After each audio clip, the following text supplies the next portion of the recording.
here's some items. So you guys can do a quick big 5 on yourselves. And I'll tell you the upside and downside of it. So, if you're orderly, you follow a schedule. How many of you follow a schedule? Okay. And how many of you don't? Okay, so one thing I would recommend is that you do.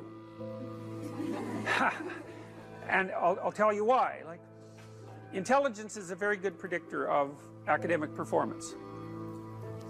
And there's not a lot you can do about your intelligence. I mean, you can squander it, but it's very difficult to improve it. Conscientiousness, well, it's a trait too, so it's hard to work on, but we know that conscientious people get better grades. And it's reliable, and it's a powerful effect. And so, if your time use is organized, then the probability that you're going to be successful is very high. So, one of the things you might think about is make friends with a calendar, like Google Calendar or something like that. And I can tell you some tricks about that, because really it is important. Like, and I'm not kidding around about this. If you're low in conscientiousness, it's really going to trip you up as you walk through life. There's not very many advantages to it that I've been able to see. And I'm not assuming that just because you don't follow a schedule, you're low in conscientiousness, but it is one of the items that mark it. The advantage I've seen so far to being unconscientious is that if you become unemployed, it doesn't bother you as much. And I mean, that actually turns out to matter in some situations. So like, you know, if a big company has to shed 50% of its employees, it's the conscientious people are going to suffer themselves to death for it. And the unconscientious people, they're not going to care anyways, because they weren't working anyway, so it doesn't matter if they have a job or not. So here's one way of thinking about making use of a schedule. Often people are afraid of schedules because they think of them as a trap. You know, you make a schedule and it's like this little prison that you have to live inside, and you know, and all you're doing in your schedule is putting down things you have to do or should do, and so, you know, there's not a lot of fun in that. And so not only is it a trap or a prison, but it's kind of an unpleasant one. But a way to work with the schedule in a lot more sophisticated way is to think, well, I'm going to plan the next week, say, because you plan it day by day, but we'll take the week as the unit level of analysis and think, well, I'd like to plan a week I'd like to have. And then your schedule all of a sudden becomes a tool for increasing the quality of your life. And that's a whole different issue, you know, because you might think, what's the emotion that you suffer, assuming you suffer one of these emotions? If you have an essay that's due and you're not doing it, like, would you regard that as a pleasant emotion or unpleasant emotion? Okay, so do you think you can characterize the unpleasantness? Like, what kind of emotion is it? It's guilt, okay. Anything else? Frustration? Yeah, so you're sort of frustrated with yourself. Yeah, you need a slap, right? You think, I need a slap. So, okay, so guilt, anything else? Anxiety? Restlessness? So that's kind of an agitation. Yeah, it's because your body knows you should be doing something, but you know, you're not pointing it in the right direction, so it's shame? Is that reasonable? So, okay, so the reason I was asking you about that is because, you know, most of the negative emotions are associated with neuroticism, but some of them seem to be associated with conscientiousness. And the conscientious negative emotions seem to be guilt and shame, fundamentally. And so recent research, and really recent, I only got this paper like a week ago, I think it's about 4 months old, seem to indicate that conscientious people feel less guilt, but they're more guilt prone. So if they don't do something, that makes them guilty, but they organize their time so they are doing the things they're supposed to do, so then they don't feel guilty. So anyways, back to the schedule. So, all right, you think about your week and you think about your day, and you think, well, how would you improve the quality of a given day or a given week?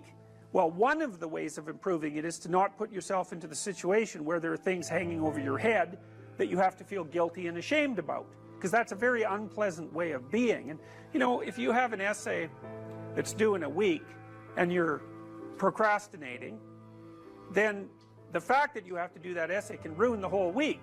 And even when you're doing something that's positive, hypothetically, it's kind of that horrible kind of positive that you experience when you know that you should be doing something else. And so that's when you end up watching YouTube videos about like dancing cats or something like that.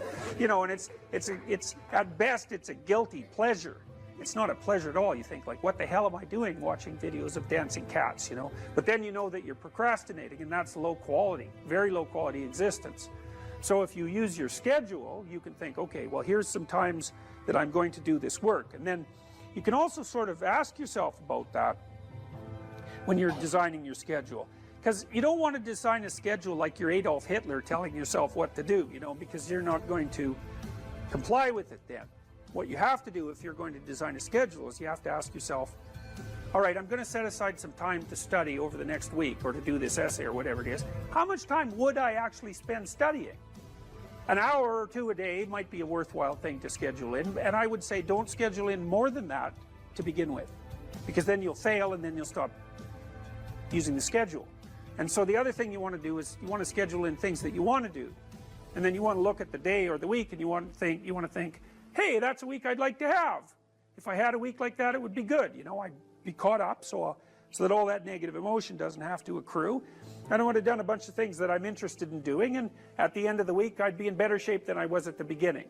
And if you treat a schedule like that, so that what you're using it is to design the days and weeks that you want to have, instead of using it as this little, you know, jail that you have to put yourself in that you're not going to do anyways, then you can learn to use them. And that's one thing you can do to make yourself more industrious, more conscientious.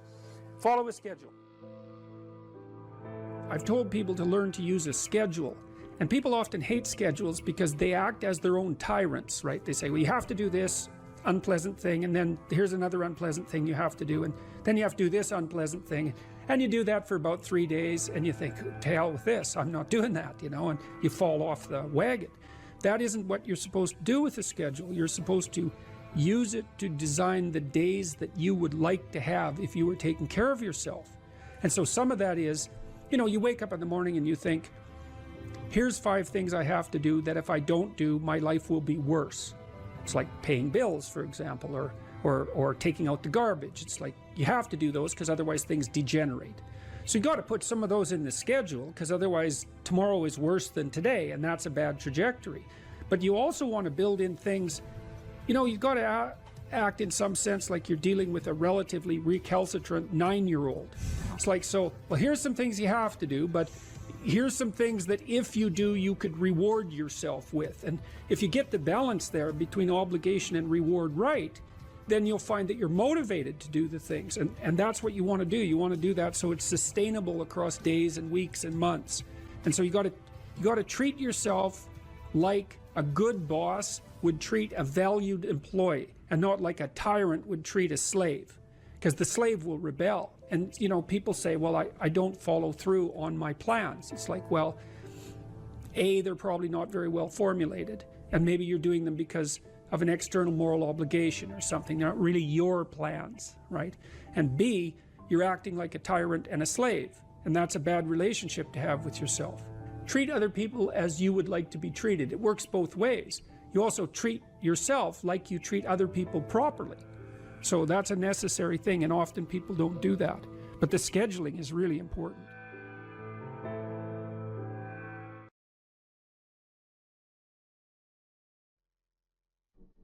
I'm going to talk to you about some things I've learned in my journey. Most from experience, some of them I heard in passing, many of them I'm still practicing, but all of them I do believe are true. Life is not easy. It is not. Don't try to make it that way. Life's not fair. It never was. It isn't now, and it won't ever be. Do not fall into the trap, the entitlement trap, of feeling like you're a victim. You are not. Get over it. Get on with it. So the question that we've got to ask ourselves is, what success is to us? What success is to you? Is it more money? That's fine. I got nothing against money. Maybe it's a healthy family. Maybe it's a happy marriage. Maybe it's to help others, to be famous, to be spiritually sound, leave the world a little bit better place than you found it. Continue to ask yourself that question. Now, your answer may change over time, and that's fine. But do yourself this favor. Whatever your answer is, don't choose anything that will jeopardize yourself. Prioritize who you are, who you want to be, and don't spend time with anything that antagonizes your character. Be brave, take the hill, but first answer that question, what's my hill? So first, we have to define success for ourselves. And then we have to put in the work to maintain it. Take that daily tally. Tend our garden. Keep the things that are important to us in good shape. Where you are not is as important as where you are. It is just as important where we are not as it is where we are. Look, the first step that leads to our identity in life is usually not, I know who I am, I know who I am. That's not the first step. The first step's usually, I know who I am not. Process of elimination. Defining ourselves by what we are not is the first step that leads us to really knowing who we are. You know that group of friends that you hang out with that they really might not bring out the best in you? You know, they gossip too much or kind of shady. They really aren't going to be there for you in a pinch. Or how about that bar we keep going to that we always seem to have the worst hangover from? Or that computer screen, right? That computer screen that keeps giving us an excuse not to get out of the house and engage with the world and get some real human interaction. How about that food that we keep eating? Stuff that tastes so good going down, makes us feel like crap the next week. We feel lethargic and we keep putting on weight. Well, those people, those places, those things, stop giving them your time and energy. Just don't go there. I mean, put them down. And when you do this, when you do put them down, you quit going there, and you quit giving them your time, you inadvertently find yourself spending more time and in more places that are healthy for you, that bring you more joy. Why? Because you just eliminated the who's, the where's, the what's, and the when's that were keeping you from your identity. Like, trust me, too many options, I promise you, too many options will make a tyrant of us all. All right, so get rid of the excess, the wasted time. Decrease your options. If you do this, you will have accidentally, almost innocently, put in front of you what is important to you by process of elimination. Knowing who we are is hard. It's hard. Give yourself a break. Eliminate who you are not first. You're going to find yourself where you need to be. Instead of creating outcomes that take from us, let's create more outcomes that pay us back, fill us up, keep your fire lit, turn you on for the most amount of time in your future. We try our best. We don't always do our best. Well, architecture is a verb as well. And since we are the architects of our own lives, let's study the habits, the practices, the routines that we have that lead to and feed our success, our joy, our honest pain, our laughter, our earned tears. Let's dissect that and give thanks for those things. And when we do that, guess what happens? We get better at them. And we have more to dissect. Be discerning. Choose it because you want it. Do it because you want to. You're going to make mistakes. You got to own them. Then you got to make amends. And then you got to move on. Guilt and regret kills many a man before their time. So turn the page. Get off the ride. You are the author of the book of your life.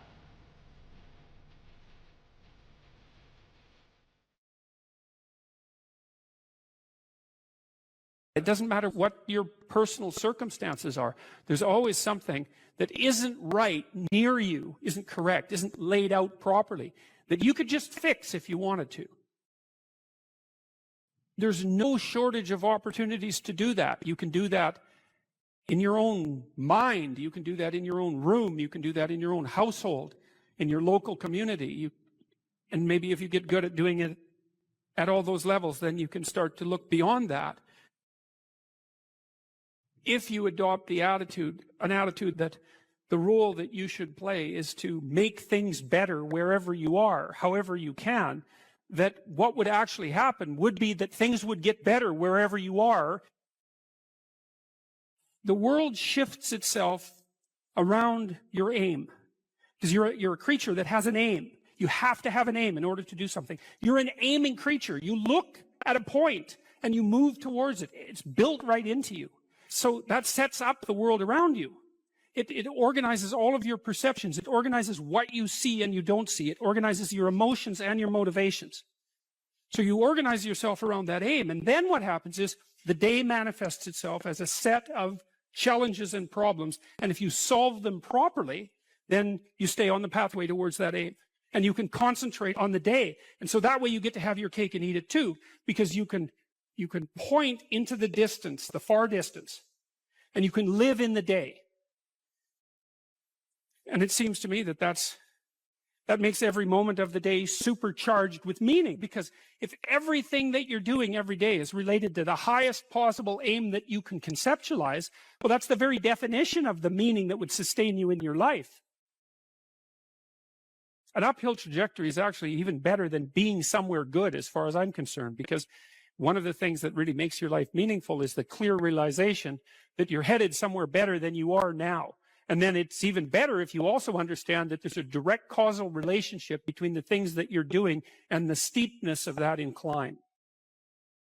There's two modes of being in the world, right? There's one where you adopt the responsibility for living properly, for being properly, and you make the sacrifices necessary for doing that, and then everything will flourish properly. And the other one is a pathway of resentment and bitterness and rejection and genocide. If you make your life 0.1% better a week, man, in 2 or 3 years, you're in such a better place than you were that it isn't even like the same domain. And if you keep that up for 10 years or 20 years, especially if you're young and you start early, you start to straighten yourself out and fix the things that you can fix. You can transform your lives in ways that are completely unimaginable. And God only knows what the upper limit of that is in terms of human possibility. What you're actually made of, what you're made of is what you encounter when you voluntarily encounter the unknown.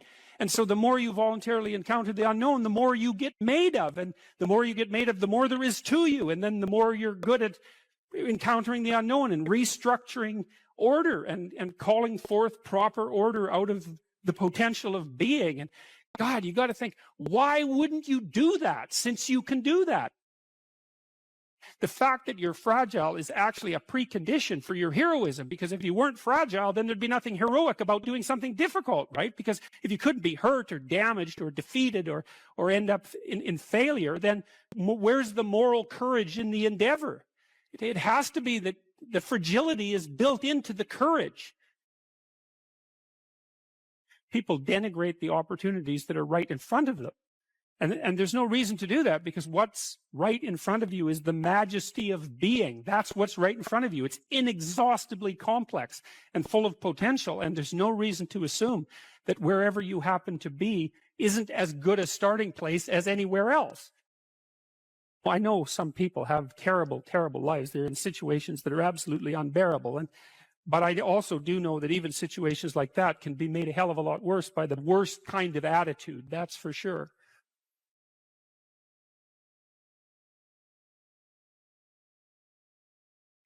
I wouldn't consider myself either naive or particularly optimistic person. I don't think I'm either of those. But this is actually an idea. This is one of the only ideas that I've ever found that I really believe to be rock solid. I actually think that it's true. And it's very optimistic, because it says you can use your sense of meaning to calibrate your progress through life. But there's rules. You have to aim at the highest possible good that you can conceive. Now, and that's subject to update, because what the hell do you know? But you start by aiming at the star you can see rather than the dimmer one that you can't yet perceive. And then you decide that you're going to do that honestly, right? That's a big decision. So the first decision, I think, in some sense, is a decision of love. You're going to decide that being is worthwhile and that you're going to work for its betterment. And that's a decision that's based on love. And the second decision is based on truth. Having made that decision, you're going to play a straight game. Having made those two decisions, I think that you can allow your sense of meaning to calibrate your pathway. And then what's so interesting is that you hit a state that's as close to paradisal as you're going to hit right away, because being engaged like that, it's better to be engaged in the solution of a complex problem than not to have a problem at all. And that's no different than saying it's better for there to be being than non-being, because being is a problem.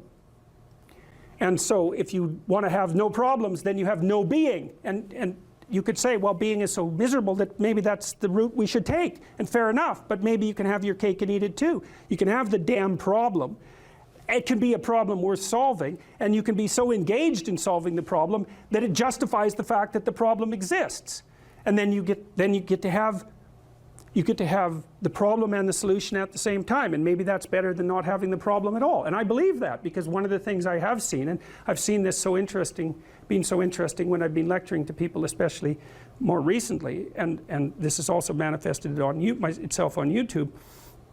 I'm talking to people a lot about responsibility, and it's young men in particular that seem to be responding to that. And I think that's partly because I think that young women, in some sense, have their responsibility map already laid out for them.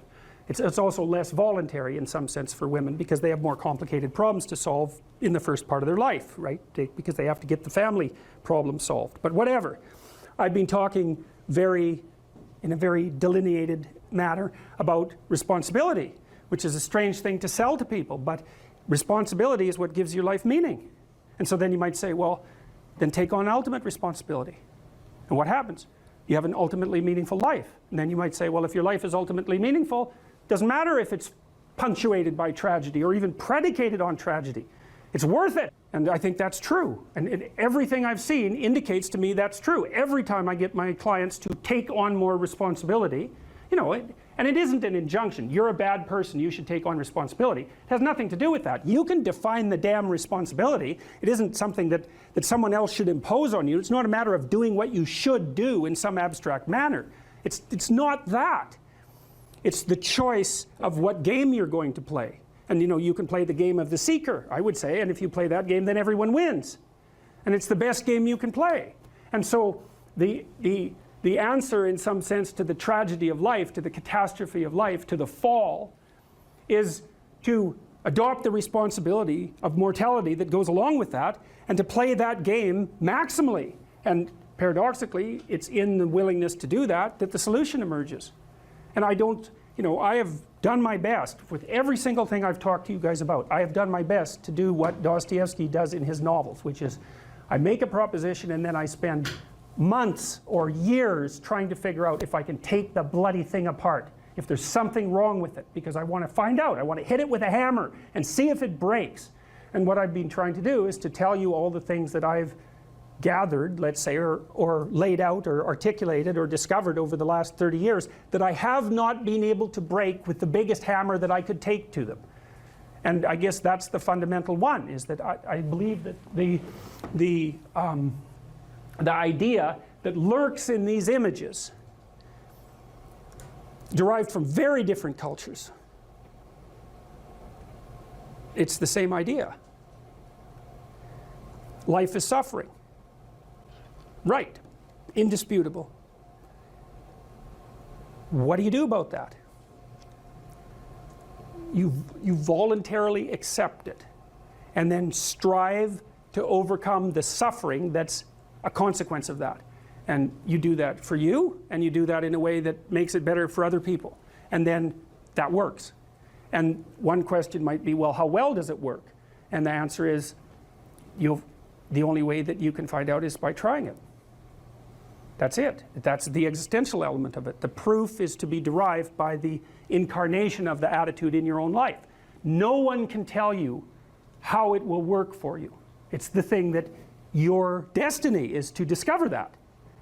And you have to make the decisions to begin with. It's like, because you can't do this without commitment. You have to commit to it first. That's the act of faith that Kierkegaard was so insistent upon.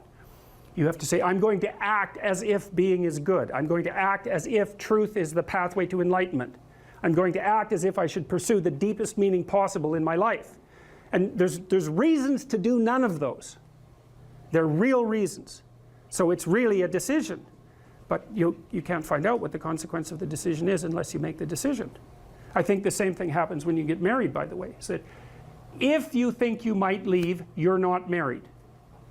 And then you think, well, the marriage didn't succeed. It's like, well, maybe you were never married. Because the rule is, you don't get to leave. And there's a reason for that rule. Now, I'm not saying that there aren't situations where there should be exceptions made for that. That's not the point. The point is that there's some games you don't get to play unless you're all in. And the other thing that's so interesting about being alive is that you're all in. No matter what you do, you're all in. This is going to kill you. So I think you might as well play the most magnificent game you can while you're waiting. Because do you have anything better to do? Really? Why not pick the best thing possible that you could do? Why not do that? Maybe you could justify your wretched existence to yourself that way. I think you could. That's what it looks like. You know, people find such meaning in the responsibilities they adopt, it stops making them ask questions about what life is for. If you have a newborn child, for example, like unless you're really in a bad way, psychotically depressed, or maybe your personality really needs some retooling, you stop thinking about anything but ensuring that that baby is doing well. And if someone comes along and asks you an existential question about your commitment to that, the right response is, why are you asking me such stupid questions when this is manifesting itself right in front of your eyes? Like, how blind can you be? That isn't a time for questions about the meaning of life. The answer is right in front of you. And if you can't see it, it's not because life has no meaning, it's because you're blind. I mean, that's what the image of the Virgin Mother and the child is all about. It's like, what's the answer to the meaning of life? Here's an answer. It's like, well, I'm going to criticize that. Well, go right ahead. You know, it's like what you're like a what do you call that? A termite gnawing on a temple. There's no utility in that sort of criticism. It's blindness. And it's the same thing with regards to the path of the hero. It's like it glistens in front of you and you can criticize it. It's like, fine. Put the cart before the horse and see how far you get. So I thought, to bring full closure to the class, I was trying to solve this terrible puzzle that confronted me and many other people about how it was that human beings got themselves in such a tangle about what they believed. Such a tangle that we were pointing the ultimate weapons of destruction at one another, which, by the way, we are still doing. And I thought, okay, well, I understand that. We need our belief systems. They orient us. And that means there will be conflict between belief systems, and that can be a catastrophe. And that's being played out everywhere, again, in very many ways. What's the solution to that? Well, one possibility is there's no solution. It's just mayhem all the way around. Could be the case. But it seemed to me, as I delved into it, that the proper solution to that was to live properly as an individual, because you're more powerful than you think. Way more powerful than you think. I mean, God only knows what you are in the final analysis. You're blind to your own weaknesses, but you're also blind to your own strengths. And so then I think, well, if you got your act together, it'd be better for you, and instantly it would be better for your family, assuming they wanted you to get your act together, and not everyone does, and then it would be better for the community. It's like, how far could you take that? If you stopped wasting time, and if you stopped lying, and if you oriented yourself to the highest possible good that you could conceive of, and you committed to that, how much good could you do? Well, I would say, why don't you find out? So that's what I think you should do. You should find out. You don't have anything better to do. And there's nothing in it, as far as I've been able to tell, there's nothing in it but good. So maybe you could sort yourself out so that you wanted nothing but the good. And then maybe you could help make that manifest in the world. And maybe we wouldn't have all these terrible problems then. At least we'd have fewer of them, and that would be a start. So it's the answer to the problem of humanity is the integrity of the individual. That's the answer. So, and states that are predicated on that realization are healthy. So, and states that aren't are doomed to stagnation and catastrophic collapse. And personalities that are predicated on self-tyranny and the tyranny of others are doomed to collapse. So, and then you think, well, what's the barrier? And the barrier is, are you willing to accept the responsibility? And part of the answer to that is, reduce the damn responsibility until it's tolerable. You don't have to fix everything at once. You could just start by fixing the things that you could fix. Or you could even do it more. You could do it with even less self-sacrifice. You could start by fixing only the things that you want to fix. God, you can get a massive way that way. So do it. See what happens. That's what you should have been taught in university right from the beginning. It's like, aim at the highest good. Tool yourself into something that can attain it. And go out there and manifest it in the world. And everything that comes your way will be a blessing. And so all you have to do is give up your resentment and your hatred. I know that's a hard thing to give up because you have plenty of reason for it. That's probably a good place to stop. So it was a pleasure.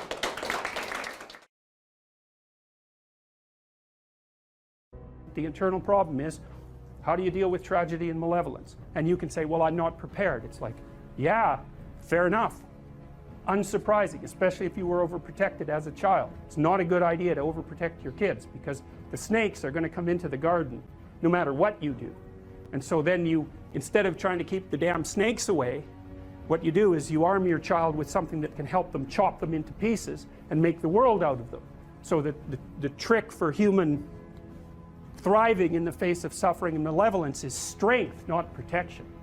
It's a completely different idea. We also know this clinically. We know, for example, that if you treat people with exposure therapy for agoraphobia, which is roughly speaking the fear of chaos, I would say, the fear of everything, you don't make them less afraid.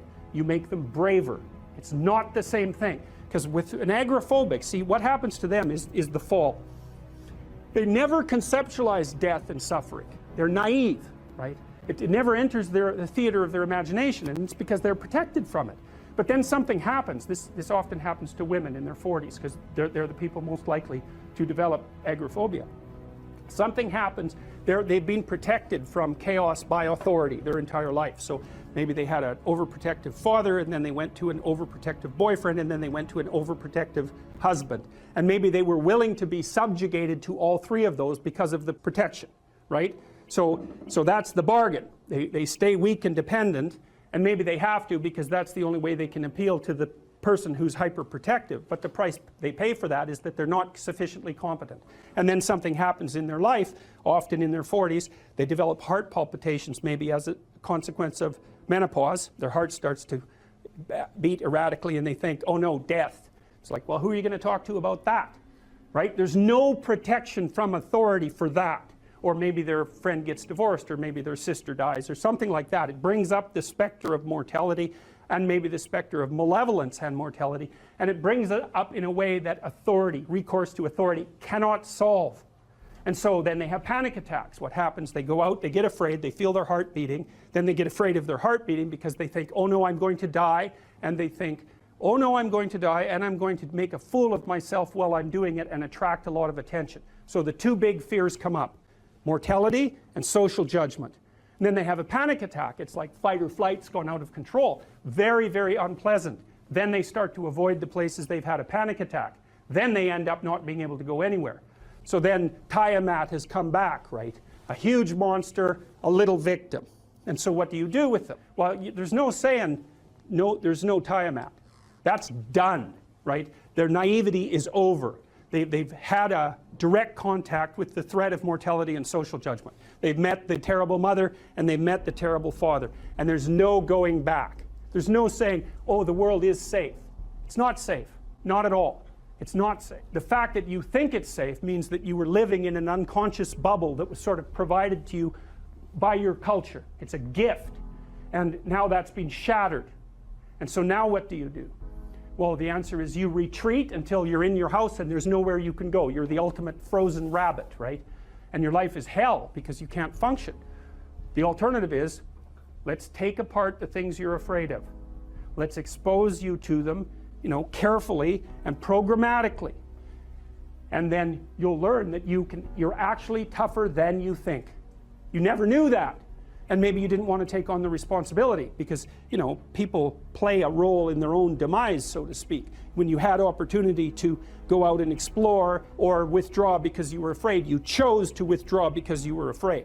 So it's not only that you were overprotected often, it's that you were willing to take advantage of the fact that you were overprotected and run back there whenever you had the opportunity. You know, so maybe you're a kid in the playground, right, and you're having some trouble with other kids, and you know in the back of your mind, I should deal with this myself, but you go and tell your mom and get her to intervene. And you know that that's not right. You know that you're breaking the social contract, but it's easier, and so that's what you do. You run off to an authority figure and hide behind the Great Father, roughly speaking. Well, the problem with that is you don't learn how to do it yourself. So then you have to relearn it painfully when you're 40. So then you take people out, you say, well, what are you afraid of? Rank it from 1 to 10. So 10 is, we'll make a list of 10 things you're afraid of. The thing you're least afraid of we'll call number 10.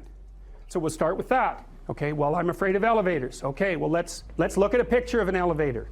Let's have you imagine being in an elevator. Let's go out to an elevator and let you watch the terrible jaws of death open, because that's how you're responding to it symbolically, right? And you're going to do that at the closest proximity you can manage. You find out, you go do that, it works. You're nervous as hell, especially from an anticipatory perspective. Shaking. You go out, you stop, you watch it happen, and you actually calm down. You do that 10 times and it no longer bothers you. Well, what you've learned that you didn't die, but more importantly than that, you've learned that you could withstand the threat of death. That's what you've learned. And then you move a little closer, and then you move a little closer, and then you move a little closer, and finally you're back in what's no longer the elevator from a symbolic perspective. It's a tomb, right? It's a place of enclosure and isolation. And you learn, turns out I can withstand that. And then you're much more together, much more confident. And that's often one of the things that often happens in situations like that. I've seen this multiple times, is that if you run someone through an exposure training process like that and toughen them up, they'll often start standing up to people around them in a way they never did before, because they wouldn't stand up for themselves before because they weren't willing to undermine the protection. See, if you're protecting me, I can't bother you because I can't afford to forsake your protection. So if I'm going to play that game, I'm going to hide behind you, then I can't challenge you. So that's no good, because that's sometimes why people, you see this with guys very frequently, they're still deathly afraid of their father's judgment when they're in their 30s or 40s. It's like, well, why? No, because they still want to believe that there's someone out there that knows. And so they're willing to accept the subjugation because it doesn't force them to challenge the idea that there's someone out there that knows. Because that's the advantage of having your father as a judge, right? Because he knows. Well, what if he doesn't? What if no one knows any better than you? Well, that's a rough thing. You don't, until you realize that, you're not an adult, right? That's really technically the point of realization of adulthood, is that no one actually knows what you should do more than you do. I mean, it's a horrible realization, because what the hell do you know? It's a terrible realization, and people will often pick slavery, permanent slavery, to the spirit of the Great Father, let's say, over that realization, and it's completely understandable. But the problem with it is that there's more to you than you think, and so if you continue to hide behind that figure, then you never have a chance to understand that there's more to you than you think, far more to you than you think. Maybe there's enough to you so that you can actually withstand the threat of mortality without collapsing. Maybe even withstand the threat of malevolence without collapsing. Who knows? It's certainly possible. And it's not an abstract question. It's exactly the sort of question that you address in the psychotherapeutic process. It's always the question that you address. And the answer is often in the affirmative, because people can get unbelievably tough. And you know that because people work in emergency wards in hospitals, right? Or they work in palliative care wards, or they work as mortuary assistants. I mean, these people have bloody rough jobs, you know, or they're on the front line of police investigation into, you know, heinous child abuse crimes, and so they're confronting malevolence on a regular basis. And, you know, those are very stressful jobs, but people do them. And some people do them without even being damaged by them, although that's a harder thing, because you can see horrible things, you know, things you'll never forget. If you want to make yourself articulate, which is a very good idea, then not only should you read, but you should write down what you think. And if you can do that a little bit every day, 15 minutes, maybe you could steal 15 minutes and do it every day. But if you do that for 10 years, you really straighten out your thinking. If you're going to speak effectively, you have to know way more than you're talking about, you know. So this is often difficult for beginning lecturers at university, because they'll do a lecture on a topic, but they only know as much as they're saying in the lecture. And they get kind of stuck to their notes because of it.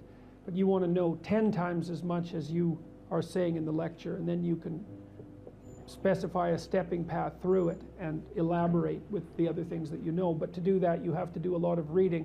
But you also have to do a lot of reading, because that's where the synthesizing comes.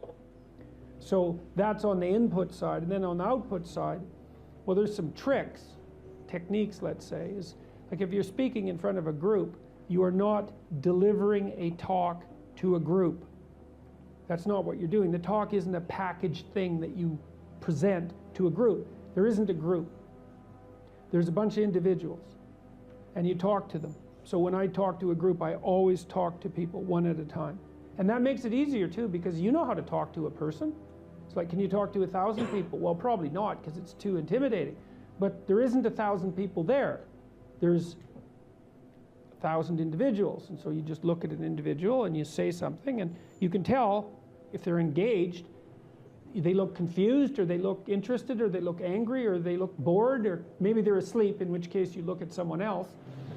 And they give you feedback about how you're doing. And so one thing is to have something to say, yeah, but the next thing is pay attention to who you're talking to. Because unless you're very badly socialized, and that seems unlikely in your case, because you present yourself at least moderately well, and well, I mean, I don't know you very well, but on first sight, you're doing fine. So the probability that if you pay attention to the individuals that you're talking to, that your natural wealth of social skill will manifest itself is extremely high. And so you don't deliver a talk to an audience. That's a really bad way of thinking about it. You're actually engaged in a conversation with an audience. Even if they're not talking, they're nodding and shifting position and looking like this, and you can pull all that in and use it to govern the level at which you're addressing the entire audience. So the last thing I would say is, well, having the aim to be a good communicator is a good start. And you think, well, I could buttress that to some degree. Well, there isn't anything that you can possibly, this is the whole point of a liberal education, there isn't anything that you can possibly do that makes you more competent in everything you do than to learn how to communicate. I don't care if you're going to be a carpenter. I mean, being a carpenter, by the way, is very difficult, especially if you're a good carpenter. But if you're good at communicating as a carpenter, you're like 10 times better as a carpenter. So, and this is something that the liberal arts colleges, I think, I don't know if they've forgotten it, but they don't do a very good job of marketing. It's like, well, what's the use of a bachelor's degree, a Bachelor of Arts? It's like, well, you can think, you can write, you can speak, you've read something. It's like, the economic value of that is incalculable. The people that I've watched in my life who've been spectacularly successful they have skills. Clearly, that's a minimum precondition. But they're also very, very good at articulating themselves. And so whenever they negotiate, they're successful. Well, that's kind of like the definition of success in life, right? You negotiate and you're successful. It doesn't mean you win. Because if you're a good negotiator, if you're a really good negotiator, everybody walks away from the negotiation thrilled. And so then people line up to do things with you. So, and that's all dependent on your ability to communicate. So. Okay, we're having a conversation. I'm deciding I'm going to listen to you, right? That's different than how people generally communicate, because usually when they communicate, they're doing something like, okay, we're going to have a conversation and I'm going to tell you why I'm right and I'll win if you agree. Or maybe you're having a conversation where, I don't know what you're trying to do. Maybe you're trying to impress the person you're talking to. So you're not listening to them at all. You're just thinking about what you're going to say next. Okay, so that's not this. This is, you might have something to tell me. And so I'm going to listen on the off chance that you'll tell me something that would really be useful for me to know. And so if you agree with me and I find that out, I know nothing more than I knew before. I just know what I knew before. And maybe I'm happy about that because, you know, it didn't get challenged. But I'm no smarter than I was before. But maybe you're different than me, and so while I'm listening to you, you'll tell me something I don't like. Maybe it's something I find contemptible or difficult, whatever. Maybe you'll tell me something I don't know, and then I won't be quite as stupid. And then maybe I won't run painfully into quite as many things. And that's a really useful thing to know, especially if you live with someone and you're trying to make long-term peace with them, is they're not the same as you. And their way they look at the world and the facts that they pull out of the world aren't the same as your facts. And even though you're going to be overwhelmed with the proclivity to demonstrate that you're right, it is the case that two brains are better than one. And so maybe 9 of the 10 things they tell you are dispensable, or maybe even 49 out of 50, but one thing, all you need to get out of the damn conversation is one thing you don't know. And one of the things that's very cool about a good psychotherapeutic session is that the whole conversation is like that. All you're doing is trying to express the truth of the situation as clearly as possible. That's it. And so now Roger's proposition, and I'll tell you why he derived it, was that if you have a conversation like that with someone, it will make both of you better. It'll make both of you psychologically healthier. So there's an implicit presupposition that the exchange of truth is curative. Well, that's a very cool idea. I mean, it's a very deep idea. It's the idea upon which Western civilization, although not only Western civilization, is actually predicated. The idea that truth produces health. But for Rogers, that was the entire purpose of the Psychotherapeutic Alliance. You come to see me because you want to be better. You don't even know what that means necessarily, neither do I. We're going to figure that out together. But you come and you say, look, things are not acceptable to me, and maybe there's something I could do about that. So that's the minimal precondition to engage in therapy. Something's wrong, you're willing to talk about it truthfully, and you want it to be better. Without that, the therapeutic relationship does not get off the ground. And so then you might ask, well, what relationships are therapeutic? And the answer to that would be, if you have a real relationship, it's therapeutic. If it isn't, what you have is not a relationship. God only knows what you have. You're a slave, they're a tyrant, you know, you're both butting heads with one another. It's a primate dominance hierarchy dispute. Oh, I don't know, you're like two cats in a barrel or two people with their hands around each other's throats. But what you have is not a relationship. One of the things I try to do in my therapeutic sessions is, first of all, to listen, to really listen. And then, while I listen, I watch. And while I'm listening, things will happen in my head. You know, maybe I'll get a little image of something, or I'll get a thought or a question will emerge, and then I'll just tell the person what that is. But it's sort of directionless, you know. It's not like I have a goal, except that we're trying to make things better. I'm on the side of the part of the person that wants things to be better, not worse. And so those parts of us have a dialogue, and the consequence of that dialogue is that certain things take place, and then I'll just tell the person what happened. And it isn't that I'm right. That's not the point. The point is that they get to have an hour where someone actually tells them what they think. Here's the impact you're having on me. This is making me angry. This is making me happy. This is really interesting. This reminds me of something that you said an hour ago that I don't quite understand. And the whole point is not for either person to make the proposition or convince the other that their position is correct, but merely to have an exchange of experience about how things are set up. And it's extraordinarily useful for people, because it's often difficult for anyone to find anyone to talk to that will actually listen. And so another thing that's really strange about this listening is that if you listen to people, they will tell you the weirdest bloody things so fast you just cannot believe it. So if you're having a conversation with someone and it's dull, it's because you're not listening to them properly, because they're weird. They're like wombats or albatrosses or rhinoceroses or something. Like, they're strange creatures. And so if you were actually communicating with them and they were telling you how weird they really are, it would be anything but boring. And you can ask questions. That's a really good way of listening. But one of Roger's points is, well, you have to be oriented properly in order to listen. And the orientation has to be, look, what I want out of this conversation is that the place we both end up is better than the place we left. That's it. That's what I'm after. And if you're not after that, you got to think, Why the hell wouldn't you be after that? What could you possibly be after that would be better than that?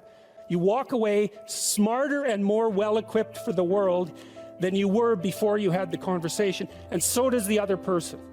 Well, maybe if you're bitter and resentful and angry and anxious and, you know, generally annoyed at the world, then that isn't what you want. You want the other person to walk away worse, and you too, because you're full of revenge. But, you know, you'll get what you want if you do that.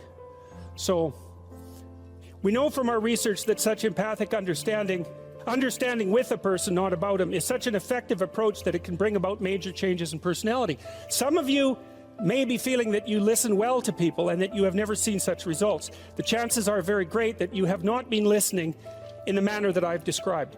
Fortunately, I can suggest a little experiment that you can do to test the quality of your understanding. The next time you get into an argument with your wife or your friend or a small group of friends, stop the discussion for a moment and, for an experiment, institute this rule. Each person can speak up for himself only after he has first restated the ideas and feelings of the previous speaker accurately. What accurately means is they have to agree with your restatement. Now that's an annoying thing to do, because if someone is talking to you and you disagree with them, the first thing you want to do is take their argument, make the stupidest possible thing out of it that you can, that's the straw man, and then demolish it. It's like, so then you can walk away feeling good about it, and you know, you dominated them really nicely. But that isn't what you do. You say, okay, well, I'm going to take what you told me, and maybe I'm even going to make your argument stronger than the one you made. That's useful if you're dealing with someone that you have to live with, because maybe they can't bloody well express themselves very well, but they have something to say. So you make their argument strong. All right, then you see what this would mean. It would mean that before presenting your own point of view, it would be necessary for you to really achieve the other speaker's frame of reference, to understand his thoughts and feelings so well that you could summarize them for him. Sounds simple, doesn't it? But if you will try it, you'll find that it's the most difficult thing that you've ever done.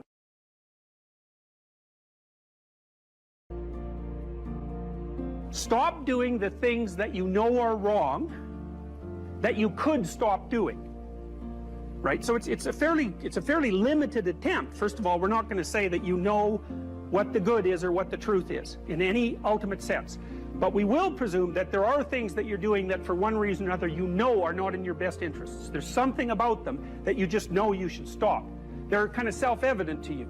Other things you're going to be doubtful about. You're not going to know which way is up and which way is down. But there are things that you're doing that you know you shouldn't do. Now, some of those you won't stop doing for whatever reason. You don't have the discipline, or maybe there's a secondary payoff, or you don't believe it's necessary, or it's too much of a sacrifice, or you're angry or resentful or afraid. Who knows? So forget about those for now. But there's another subset that you could stop doing. It might be a little thing. Well, that's fine. Stop doing it and see what happens. And what will happen is your vision will clear a little bit. And then something else will pop up in your field of apprehension that you will also know you should stop doing, and that you could stop doing, because you've strengthened yourself a bit by stopping doing the particular stupid thing that you were doing before. That just puts you together a little bit more. And you can do that repeatedly for an indefinite period of time. And you know, that doesn't necessarily mean that you're going to ever be able to formulate a clear and final picture of what constitutes the truth and the good. But it does mean that you'll be able to continually move away from what's untruth and what's bad. And, you know, that's not a bad start. You have to treat yourself like you matter. Because if you don't, then you don't take care of yourself, and you become vengeful and cruel. And you take it out on people around you, and you're not a positive force. None of that's good. So you suffer more, and so does everyone around you. And there's a malevolence that enters into it. None of that's good. So that's what happens if you don't treat yourself like you matter. And then, well, what happens if you don't treat other people like they matter? Well, you lie to them, you cheat them, you steal, you enter into impulsive relationships with them. They can't trust you. That doesn't go anywhere. They don't like you. You end up alone at best, and maybe like incarcerated at worst. Like, that doesn't work. And so you watch the people around you who thrive, regardless of what they say. They act out the proposition that everyone matters.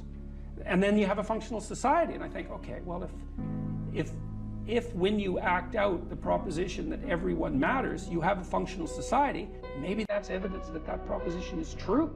It's like, I think it's true. It's unbelievable how little genuine encouragement many people need, and how they had none. No one ever said to them and meant it, it's not okay for you to be a weak loser. It's not okay. And the reason it's not okay is because you could be way more than that. And it's a crime, an ethical crime, for you to allow all that necessary potential to go to waste. It hurts you, it hurts your family, it hurts the world. Really, really, it does. And people think, oh, okay, I get it. And they do get it, because they know at some level. The other thing people tell me, you know, they say, well, I've been paying attention to your lectures, developing a vision for my life, trying to tell the truth, trying to adopt more responsibility, and things are way better. But the other story is, you've been able to help me put into words things I always knew to be true, but didn't know how to say, which is a good role for an intellectual to play. And so, well, so that's why this all makes me emotional. It's so good, you know, and so much of this has been covered as if it's political. It's not political, what I'm doing. It's not political. I don't tell people that they're okay the way they are. No, I say, no, you could be way more than you are. And they're relieved about that, you see, because if you're in a dark and terrible place and someone says you're okay the way you are, then you don't know what to do about that. It's like, no, I'm not. I'm having a terrible time and I'm hopeless. You're okay the way you are. Well, then what? That's it? That's where I am? And what do you want to tell a young person? You're 17. You're okay the way you are. It's like, no, you're not. You got 60 years to be better, and you could be way better. You could be incomparably better across multiple dimensions. And in pursuing that better, that's where you'll find the meaning in your life. And that will give you the antidote to the suffering. People have asked me in my book why I wrote it as an antidote to chaos, you know, because, well, there isn't anything technically wrong with chaos. Chaos is a place of great potential. Well, the question is, what's the proper balance between chaos and order? Chaos, potential, and order. Well, the answer is, look, when you're a kid, you're all potential. It's chaotic potential. It can manifest itself in any number of ways. And maybe you don't want to give that up. So you're like Peter Pan. You want to be a kid forever because you don't want to give up the potential. And you look out in the world and all you see are Captain Hooks, you know, who've lost a hand, who are chased by death, because that's the clock in the crocodile. It's already got a taste of him. He's terrified by death and he's a tyrant. Well, I don't want to grow up to be that. So I won't be disciplined at all. Well, that's no good, because the way the potential transforms itself into actuality is through discipline. And so then you, as you said, this is the trick though. You have to pick a path of discipline. What path of discipline you have to pick is a different issue. So there could be a rule. The rule might not be follow this rule. The rule might be you have to follow some rules. So it's a meta rule. And the meta rule is you have to discipline yourself. And the issue is, well, how? That's not really the relevant question. You can pick a disciplinary path. That's why I often tell my clients, especially young people, they say, well, I don't know what to do. It's like, that's okay. Nobody does. Go do something. Do the best thing that you can think of. Put the best plan you have into practice. It's not going to be perfect, and it will change along the way. But it will change partly because you become disciplined pursuing the path. And as you become disciplined, you become wiser.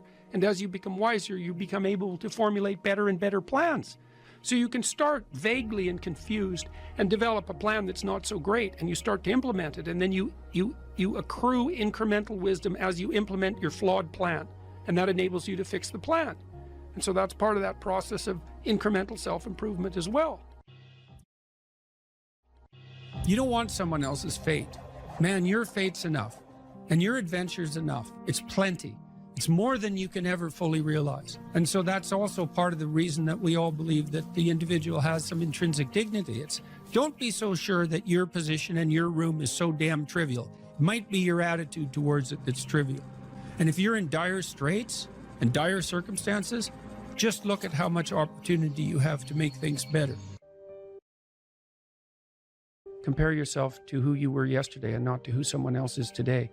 The same basic idea, right, is that you have to get your markers for success right, because otherwise you can end up in the situation you described, which is that Like there's always people out there who are doing far better than you on pretty much anything you want to imagine. And if all you're doing is seeing yourself in their reflected light, let's say, then it's going to be pretty damn dismal. But it's not a good comparison, because you shouldn't just compare. Well, first of all, there's danger in just comparing yourself to others, period, because they're not you. And God only knows what struggles they had to undertake to get to where they were, or what burdens they're currently carrying that you're not aware of. You just don't know any of that. But you can certainly contrast yourself with yourself. And that's a lot better. It is the only way. Well, it's also the only way of really measuring anything approximating proper improvement. You can actually tell when you're a little better than you were yesterday. Right. So, and you can actually do that. That's another thing that's so interesting about it, is that you can actually make yourself a little better in some way, pretty much.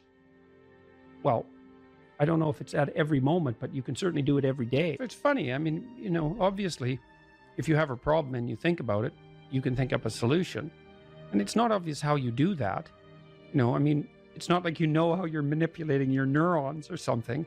It happens of its own accord in some sense. Like you can participate in it, I guess, and you can interfere with it. And it seems to take a certain amount of willpower, but it still all happens mysteriously behind the scenes.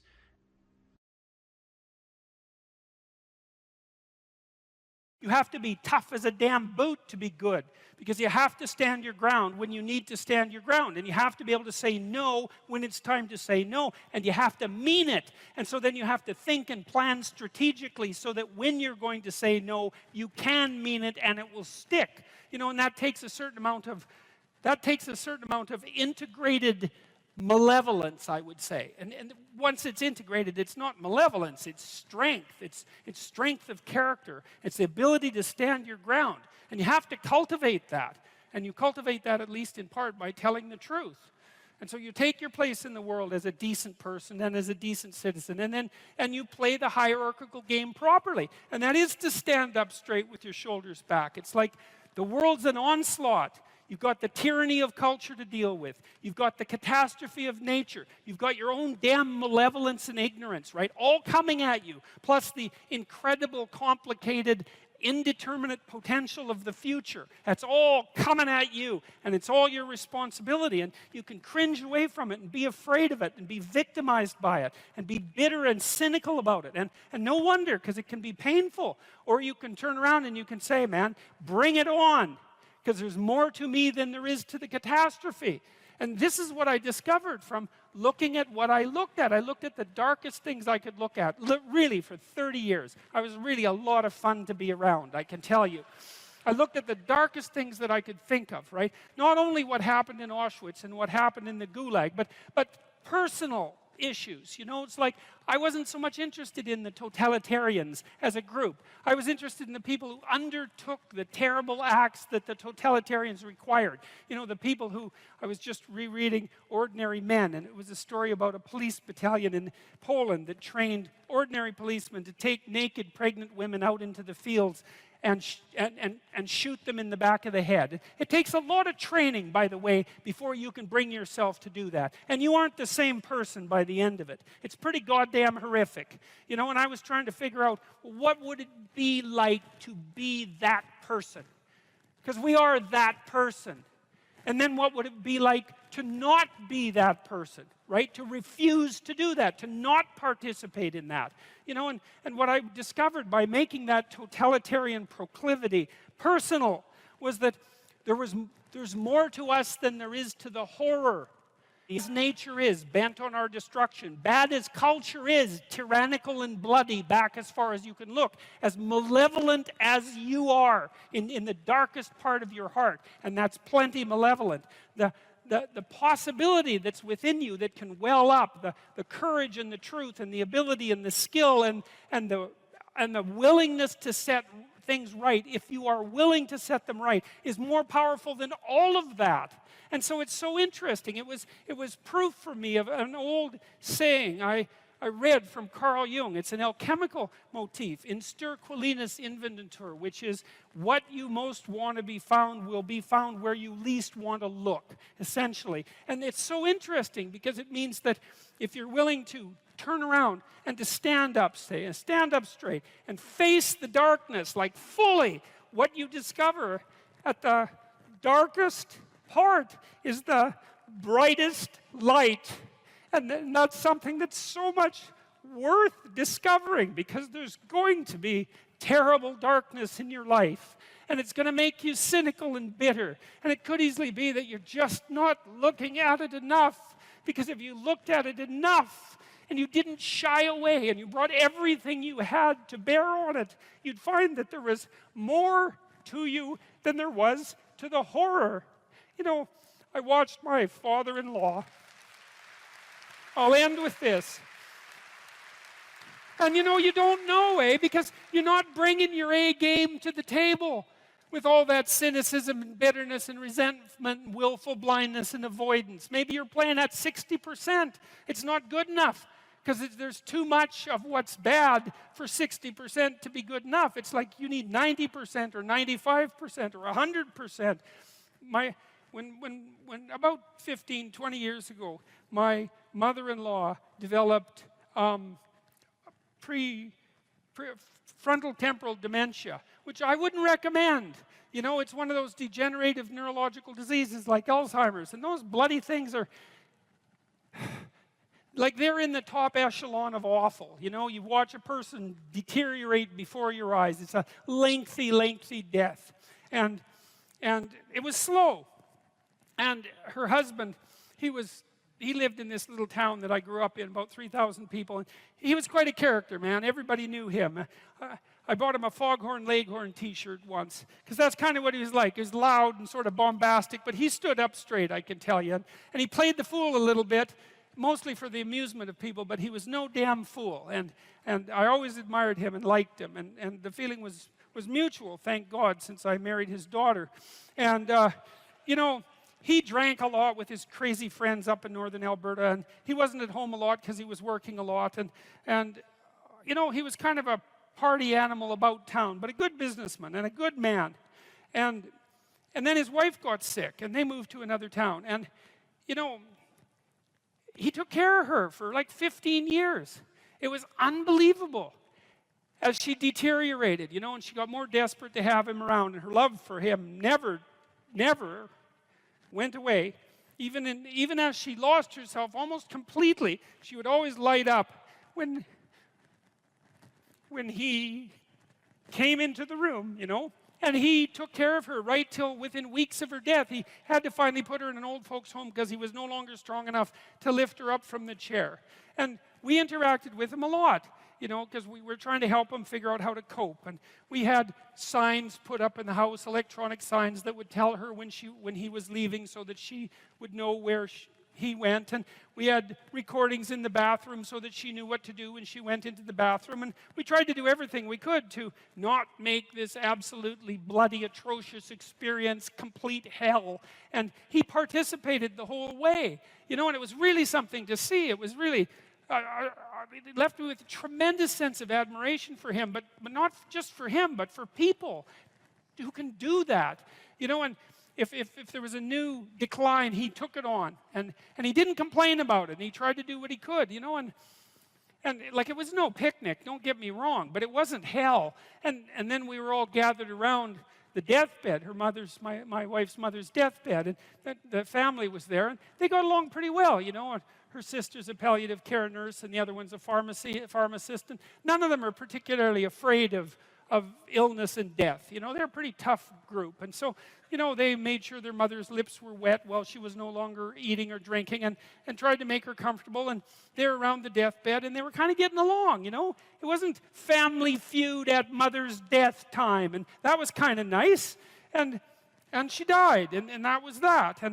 But it wasn't just that, because the fact that the family had coped with it well and nobly and honorably, I would say, brought them together. They were closer afterwards than they were before. And they all had more respect for their father. And then in the old folks' home, he met another woman who had a husband there who had Alzheimer's, and they got to know each other, you know. And he died after a while, and she died after a while, and then a few months later they started going out, and then eventually they had a relationship, and now they live together. And so he gained something. Like, it wasn't that he replaced what he lost, you know what I mean? Because he still has pictures of his of his wife up in his house, and she was the love of his life, and that's not going away. But, you know, his family respected him more, and everybody pulled together more, and it wasn't hell at the deathbed, it was just tragedy, and the family pulled together more. And that was a good example of how you can extract at least a certain amount of light out of what's dark, even at a personal level.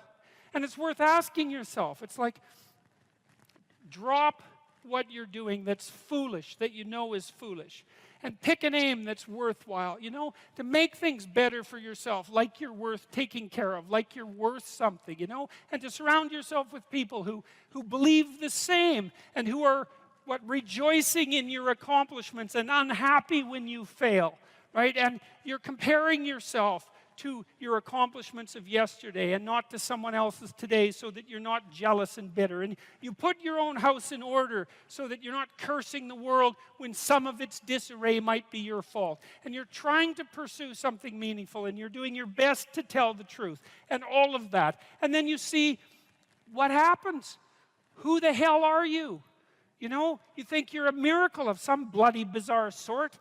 We've been around for 3.5 billion years. You know, every single one of your relatives propagated successfully. And here you are, against all possible odds, in this world of hell in some sense, and bitterness and tyranny and malevolence. And yet, God only knows what's inside you, this capacity for consciousness, the capacity to confront potential and to turn it into something good. That's us, man. That's the Western story. That's the individual as the cornerstone of the state. That's our responsibility, and it really is who we are. And I would, think about this, because I'll tell you what it is that you need to do to be successful. Some of these things aren't so malleable, but others are things that you can work on. Well, IQ, well, that's a rough one, because there's no evidence, as far as I can tell, that you can do a damn thing about your IQ. I was just reading a paper by Dan Simon today. It's a relatively recent review. Dan Simon did the invisible gorilla stuff, and he was looking, because there's all these companies that claim that these online brain training exercises can produce cognitive improvements, and he reviewed the literature again. And I've reviewed that literature like 6 times in the last 15 years, because I keep hoping that someone will crack the problem, but it's always the same answer. It's like, you do brain training games, you get better at the game, a lot better at that game. You get slightly better at similar games, but distal games that are still heavily cognitively loaded doesn't affect your performance at all. Zero, none. So the issue of how to raise IQ, man, that's a killer. No one knows how to do it. I can tell you how to stop your IQ from decreasing as you get older. That's not so bad, because it does that. Fluid IQ decreases from the time you're 20 and pretty rapidly. It's physical health is the best preventative. So exercise, physical exercise. Weirdly enough, you think, well, why? Well, your brain uses oxygen like mad, right? And it needs to be kept clean and well oxygenated. And physical exercise, both like weightlifting, so anaerobic and aerobic exercise, both seem to be very, very effective at staving off cognitive declines across the lifespan. So that's a really useful thing to know, because that's the only thing we know that does that. So then the next best predictor of lifetime success is conscientiousness. Well, so, and of the 2 aspects of conscientiousness, say orderliness and industriousness, the better predictor is industriousness. So the question is, well, what can you do about your industriousness? And the answer to that is, well, that's kind of rough too, because there's a strong genetic component. But you can work on micro habits with regards to your conscientiousness. And I think the best micro habits, this is partly to do with this future authoring program processes, I think the best thing you can do with regards to your conscientiousness is to set up some aims for yourself, goals that you actually value. And the future authoring program helps people do that. And basically, it does a situational analysis it helps you do a situational analysis of your life more than a psychological analysis, I would say. And so the questions are something like, well, all right, you're going to have to put some effort into your life. And you need to be motivated to do that. And so what are the potential sources of motivation? Well, you could think about them in the big 5 manner. You know, if you're extroverted, you want friends. If you're agreeable, you want an intimate relationship. If you're disagreeable, you want to win competitions. If you're open, you want to engage in creative activity. If you're high in neuroticism, you want security. Okay, so those are all sources of potential motivation that you could draw on, that you could tailor to your own, you know, your own personality. But then there are dimensions that you want to consider your life across. And so we ask people about, well, you know, if you could have your life the way you wanted it in 3 to 5 years, if you were taking care of yourself properly, you know, what would you want from your friendships? What would you want from your intimate relationship? How would you like to structure your family? What do you want for your career? Well, how are you going to use your time outside of your job? And how are you going to regulate your mental and physical health, and maybe also your drug and alcohol use? Because that's a good place to auger down, you know, because alcoholism, for example, wipes out, you know, 5 to 10% of people. So you want to keep that under control. And then so maybe, you know, you develop a vision of what you would like your life to be, and that associates the goal. Well, once the goal is established, and then you break down the goal into micro processes that you can implement. The micro processes become rewarding in proportion, in relation to their causal association with the goal, and that tangles in your incentive reward system. You know, we talked about the dopaminergic incentive reward system, and that's the thing that keeps you moving forward. And the way it works is that it works better if it produces positive emotion when it can see you moving towards a valued goal. Okay, well, what's the implication of that? Better have a valued goal, because otherwise you can't get any positive motivation working out. And so the more valuable the goal, in principle, the more the micro processes associated with that goal start to take on a positive charge. And so what that means is, well, you get up in the morning and you're excited about the day, you're ready to go. And so as far as I can tell, what you do is you specify your long-term ideal. Maybe you also specify a place you want to stay the hell away from, so that you're terrified to fail as well as excited about succeeding, because that's also useful. You specify your goal. You do that in some sense as a unique individual. You want to specify goals that make you say, oh, if that could happen as a consequence of my efforts, it would clearly be worthwhile. Because the question always is, why do something? Because doing nothing is easy. You just sit there and you don't do anything. That's real easy. The question is, why would you ever do anything? And the answer to that has to be because you've determined by some means that it's worthwhile. And then the next question might be, well, where should you look for worthwhile things? And one would be, well, you could consult your own temperament. And the other would be, well, you kind of look at what it is that people accrue that's valuable across the lifespan. So you do a structural analysis of the subcomponents of human existence, and I already did that. You need a family, you need friends. Like, you don't need to have all these things, but you better have most of them. Family, friends, career, educational goals, plans for, you know, time outside of work, attention to your mental and physical health, etc. You know, that's what life is about. And if you don't have any of those things, well, then all you've got left is misery and suffering. So that's a bad deal for you.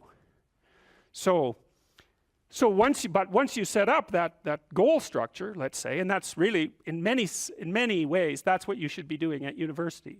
That's exactly what you should be doing, is trying to figure out who it is that you're trying to be, right? And you aim at that, and then you use everything you learn as a means of building that person that you want to be. And I really mean want to be. I don't mean should be. Even those things are going to overlap. And it's important to distinguish between those, because that's partly, and this is back down to the micro routine analysis. So if I was saying, well, you're going to try to make yourself more industrious.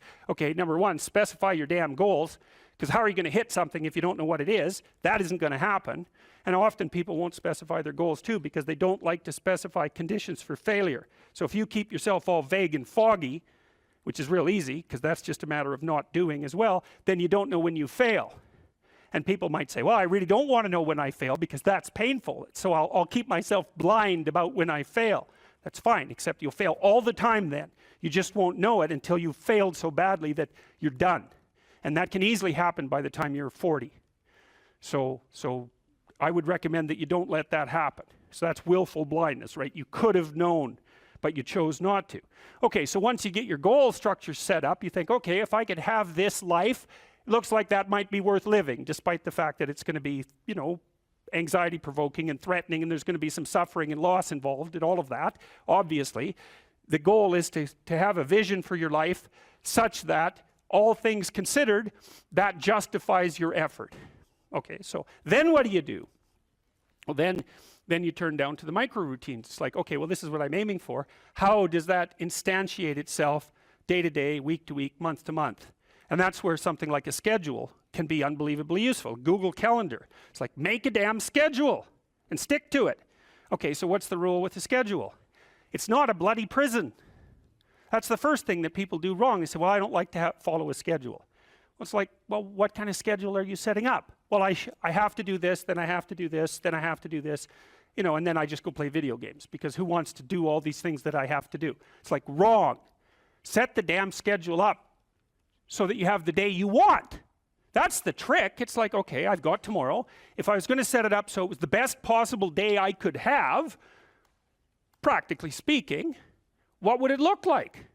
Well, then you schedule that. And obviously, there's a bit of responsibility that's going to go along with that, because if you have any sense, one of the things that you're going to insist upon is that at the end of the day, you're not in worse shape than you were than at the beginning of the day, right? Because that's a stupid day. If you have a bunch of those in a row, you just dig, you dig yourself a hole and then you bury yourself in it. It's like, sorry, that's just not a good strategy. It's a bad strategy. So maybe 20% of your day has to be responsibility and obligation, or maybe it's more than that, depending on how far behind you are. But even that, you can ask yourself, okay, well, I've got these responsibilities. I have to schedule the damn things in. What's the right ratio of responsibility to reward? And you can ask yourself that, just like you'd negotiate with someone who is working for you. It's like, okay, you got to work tomorrow. Okay, so I want you to work tomorrow. And you might say, okay, well, what are you going to do for me that makes it likely that I'll work for you? Well, you could ask yourself that, So maybe you do an hour of responsibility and then you play a video game for 15 minutes. I don't know, whatever turns your crank, man. But, you have to negotiate with yourself and not tyrannize yourself. Like you're negotiating with someone that you care for, that you would like to be productive and have a good life. And that's how you make the schedule. It's like, and then you look at the day and you think, well, if I had that day, that'd be good. Great. And you're useless and horrible, so you'll probably only hit it with about 70% accuracy, but that beats the hell out of 0, right? And if you hit it even with 50% accuracy, another rule is, well, aim for 51% the next week, or 50.5% for God's sake, or because you're going to hit that position where things start to loop back positively and spiral you upward. And so that's one way that you can work on your conscientiousness, is plan a life you'd like to have. And you do that partly by referring to social norms. That's more or less rescuing your father from the belly of the whale. But the other way you do that is by having a little conversation with yourself about, as if you don't really know who you are, because you know what you're like. You won't do what you're told. You won't do what you tell yourself to do. You must have noticed that. It's like you're a bad employee and a worse boss. And both of those work for you. You don't know what you want to do, and then when you tell yourself what to do, you don't do it anyways. You should fire yourself and find someone else to be. Faith is a presupposition for living in the truth. And then you might ask yourself another question, which is, well, why bother living in the truth? Well, one answer would be so that reality doesn't rise up and smite you repeatedly, which it will, if you're deceptive. So that's one answer, but here's another answer, and this is a better answer. People ask themselves all the time, what's the purpose of life? And there's a variety of answers to that. There's no purpose. We're just atoms on a dust mote at the edge of a rather reprehensible corner of the cosmos, and we exist for a moment and we're out, and that's that. Or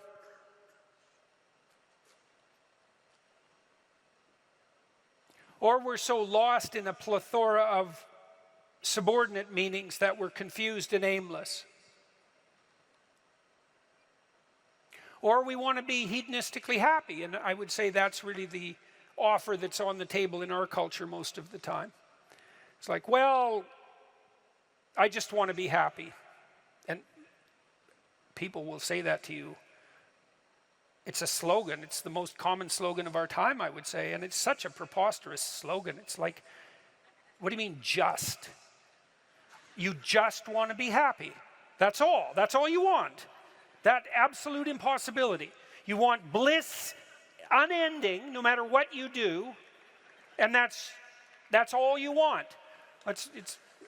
It's not exactly a small ask, let's say, because it's the same thing as asking to dwell permanently in paradise. It's something like that. So it's not that likely. And then it also isn't true. That isn't what you want. If you do careful analysis of what people mean when they say they just want to be happy, what they mean is they don't want to suffer stupidly. They're much more concerned, we're much more concerned with not experiencing an excess of negative emotion than we are with experiencing a surfeit of positive pleasure. So first of all, we don't mean we just want to be happy. We mean, please don't make us too miserable. And fair enough, that's reasonable. But then even on the happiness front, even on the absence of misery front, that's not true. One of the things Dostoevsky pointed out in Notes from Underground, which is so bloody brilliant, he was criticizing the idea of materialist utopia. He said something like, well, imagine we made our materialist utopian dreams come true and everybody had enough to eat all the cakes they wanted and enough to drink and nothing to do, he said, but busy themselves with the continuation of the species. And we were so pleased that we emitted nothing but bubbles of bliss. He said, human beings were so damn ungrateful that the first thing we do is take a stick and smash up all that comfortable prosperity just so that something unexpected and provocative could happen. And that's very smart, you know, that's hearkening in some sense back to the story of the Garden of Eden and the proclivity of human beings to eat the forbidden fruit. It's like it isn't obvious at all that we want happiness.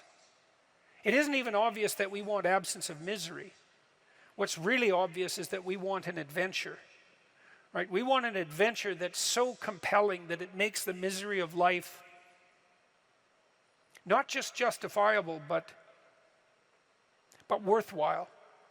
You want to look back on your life, you know. You want to look back on your life, and you know this to be true. You want to be able to say to yourself, even considering a month or a week or a series of days, you want to be able to say, that was really difficult, but you know what? It was worth it. And I think that's what you want from your life. It's something like, you know what? That was difficult, but it was worth it. And that meant that the adventure was so great that it justified the difficulties.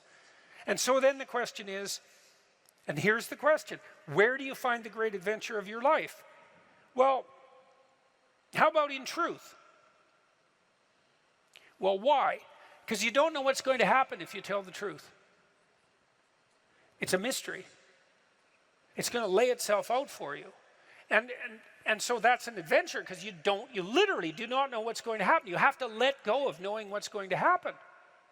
And so then you have that adventure, and then what is also the case is that it's you that's having the adventure, right? Because if what you're doing is living in truth, that's you, that truth is you. And so that means that whatever happens when you tell the truth is your adventure. And then you think, well, I'm using deception. It's like, well, maybe you are, but maybe deception is using you. And then maybe it's the spirit of deception that's having the adventure of your life. And then you might ask yourself, well, why are you so miserable and unhappy? And the answer would be, well, the spirit of deception is having the adventure of your life. You're not even there. Because if you're not living in truth, you're not there. Obviously, what's there is the spirit of deception. And you might think that's your deception, but I would be very careful about thinking that, because there have been centuries of meditation on the nature of the spirit of deception. And the answer isn't that the spirit of deception is you. The answer is that the spirit of deception is something that possesses you and convinces you that it's you. And that's not something you want to fall into the clutches of. So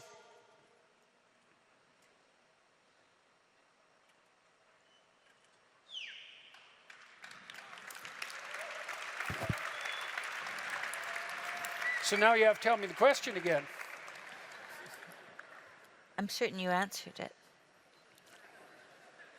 This was about teenagers. Oh, yes. Well,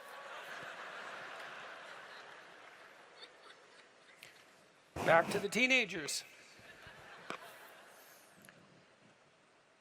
Do you not want to go to college, or are you just lying about being lazy? So that's a question, and we can ask ourselves that question. And as I said, on the teenage front, craft a vision, you know, craft a compelling vision. That's really what we are as human beings, is we're visionaries. That's how we confront the horizon of the future. We meet the horizon of the future by crafting a compelling vision. And your vision might not involve a college education, but it should be a vision that makes you think, if I could make that come true, it would justify the trouble that it would take to manage it. And I think that's the right attitude to take towards your life. And you know, we're all going to have our crosses to bear in the most fundamental manner. We all have to deal with the catastrophe of mortality. And I think we all have to deal with the reality of hell. And you can think about that religiously or not. Political hell will do for hell as far as I'm concerned. We certainly saw no shortage of evidence for that in the 20th century. And we all have to contend with that, right? The reality of mortality and the reality of hell. And then we all have to contend with the fact that we have to develop a vision for our life that is so compelling that it justifies those bitter realities. And that's really the nature of the religious enterprise. And that's something you can embark on and should embark on young. If you're trying to figure out who you are, it's figure out who you need to be in order to justify the catastrophe of your life. And then you think, well, that was difficult. Man, that's for sure. But it was worth it. So, thank you very much. It was very good of all you to come tonight. I appreciate your time and attention. Thank you, Tim. You're welcome. Yep. Lovely to be here. That's so nice. Thank you.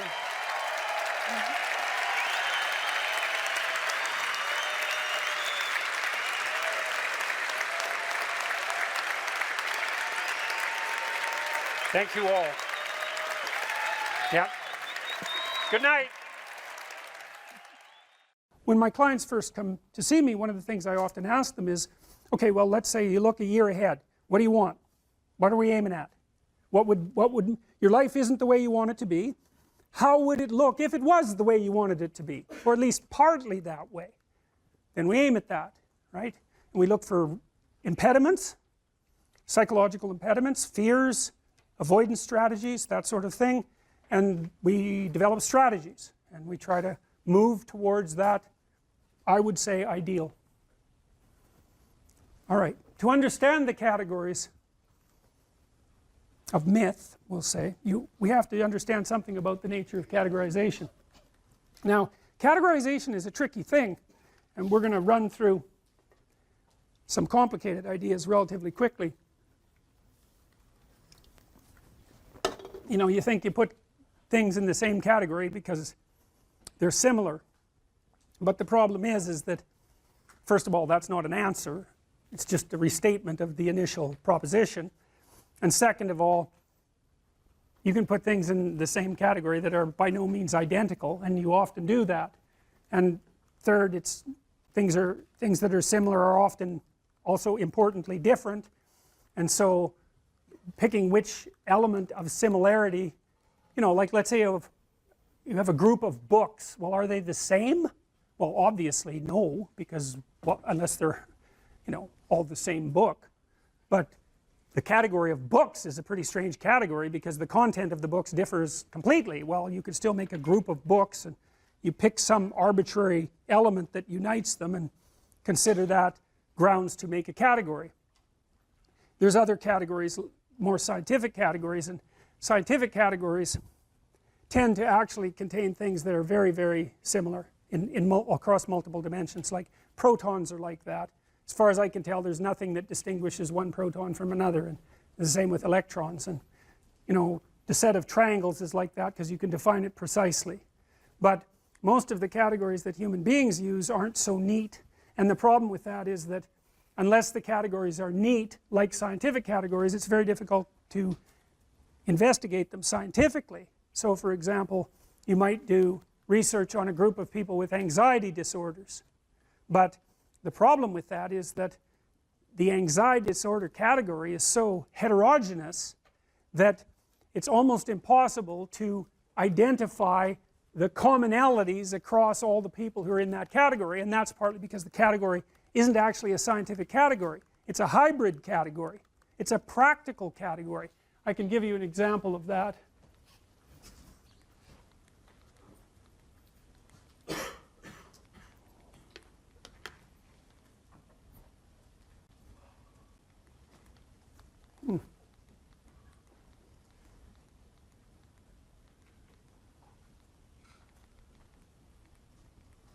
No, I can't, because I must not have saved it. Anyways, many of the DSM categories, so these are categories for psychopathology, require, if you're part of that category, imagine there's 7 symptoms that you could have, or 8 symptoms that you could have that would put you in that category, like antisocial personality.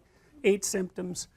You steal, you kick, you hit, you bite, you know, you're abusive. I don't remember the categories precisely, but you can be in the category if you have symptoms 2 through 5, and you can be in the category if you have symptoms 6 through 8. They aren't the same symptoms, but you're in the same category. And you think, well, how the hell can that be? Well, that's a family resemblance category, roughly speaking, and lots of the things that we use are family resemblance categories. There's a prototype, and then if you have enough of the features of that prototype, imagine the prototype has 10 features, and if you have 6 of those features, you get to be in that category. But it means that the category is actually quite diverse, and that's one of the problems that plagues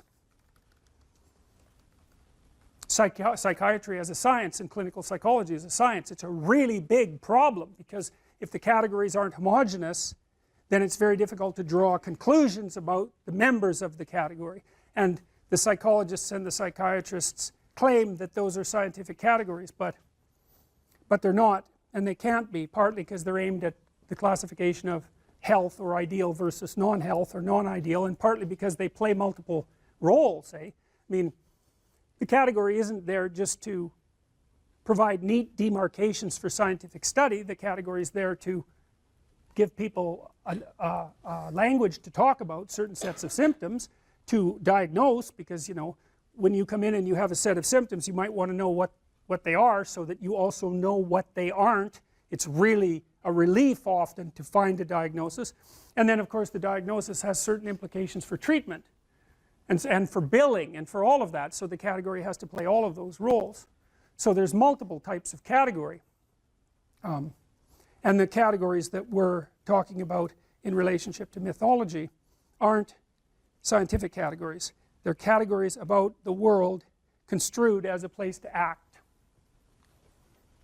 So here's a way to think about it.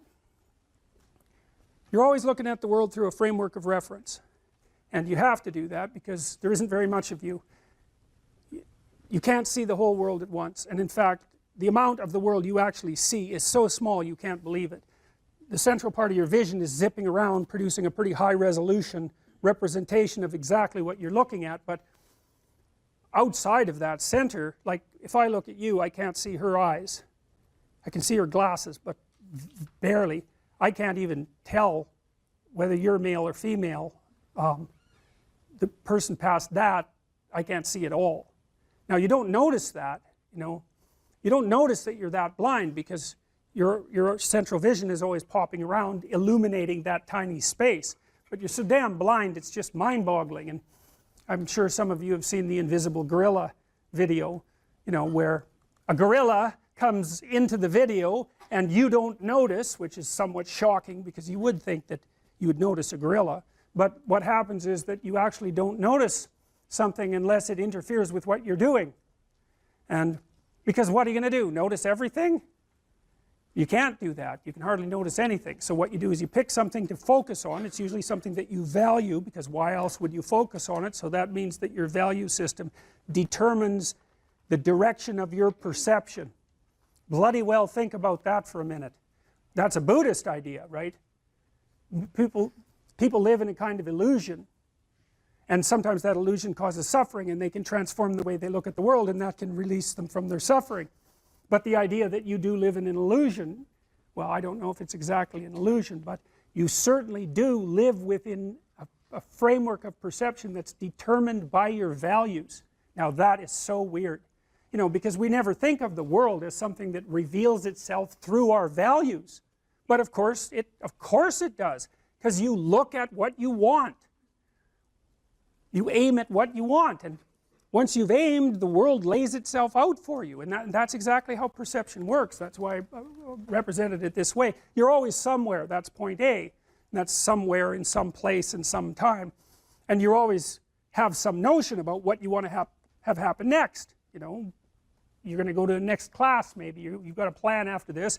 In this class you have a plan, you're hoping to learn something, I presume, and maybe you have a goal with regards to a grade, and that's nested inside your desire to get a degree, and that's nested inside your desire to be educated and to have a career and have a successful life. So attending to me at the moment, the reason you're doing that is because all of those values exist within you simultaneously, focusing your attention. And so you're attending to me and not to something else, assuming that all of you with your computers open aren't surfing the web, which you might be, but assuming that you're focusing, whatever you're focusing on is directed by what you value. And some of that can be unconscious.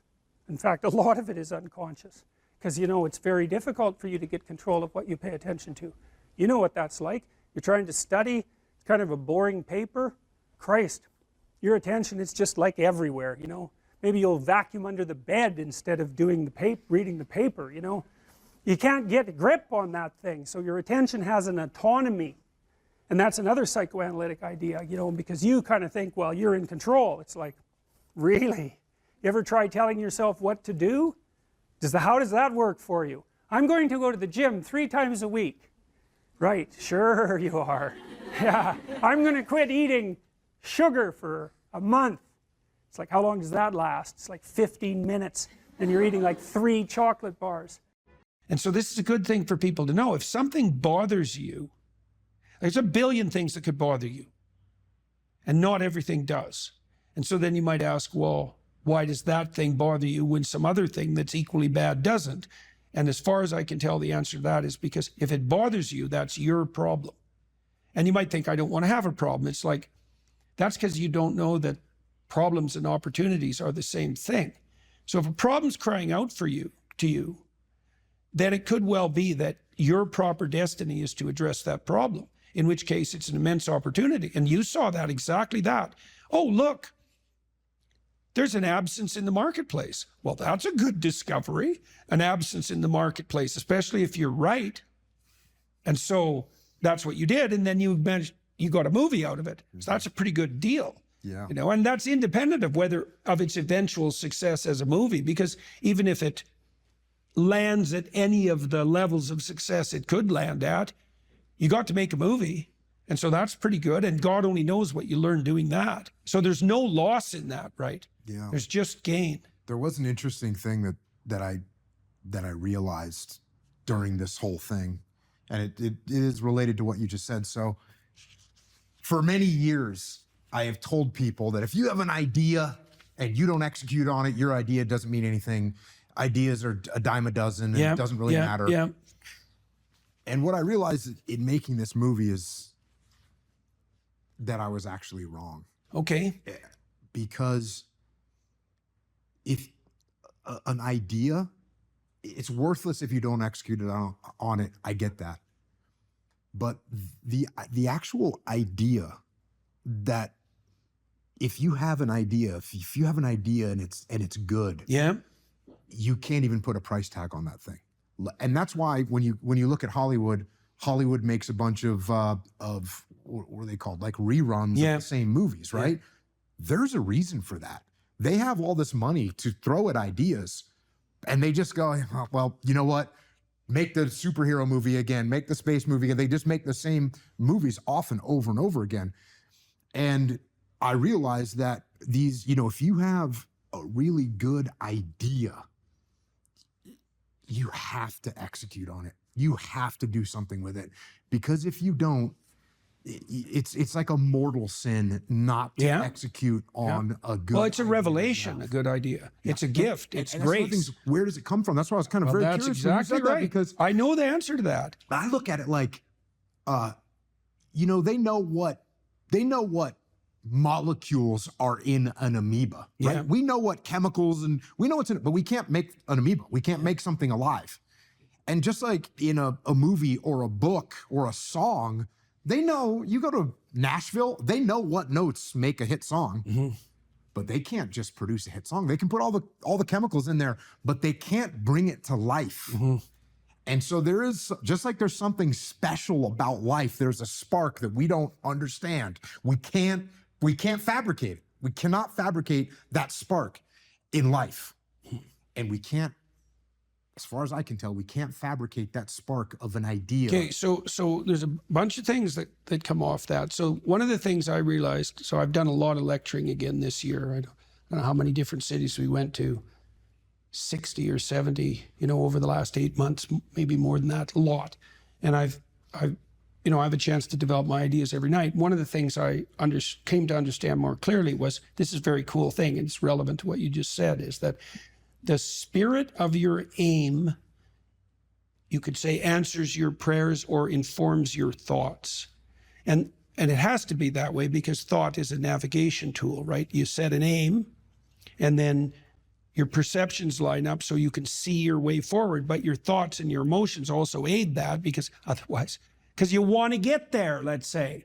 And then the methods by which you might advance come to mind because you've set your aim. Okay, so we can take this apart in this idea that came to you. It's like you wanted to serve your children. Okay, you wanted to serve them in a manner that was better than what was being served to them. You wanted to serve them in a manner that would help them develop in this adventurous way. So that was your goal, your aim, when you went to the library. And then what happened was there was a mismatch between what you discovered and your aim. And so now that constitutes a problem, but it also constitutes an opportunity, right? Because now you see that if your aim was correct and there's a void, well, then that's a moral problem even. Okay, so now if it's a moral problem because your aim was right and the mechanisms for that aim to be manifested aren't available, well, then that's a genuine gap and it needs to be addressed. And if you figure that out, it's your moral responsibility to do something about it, but it's also your great opportunity. Okay, so there's that. So that's what you're serving.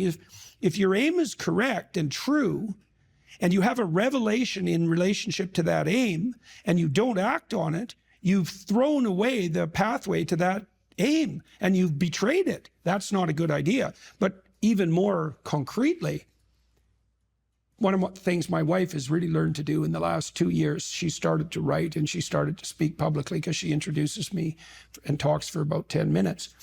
And she's learned during our discussions, our private discussions, let's say, if an idea emerges, she writes it down right away, no matter what we're doing, right?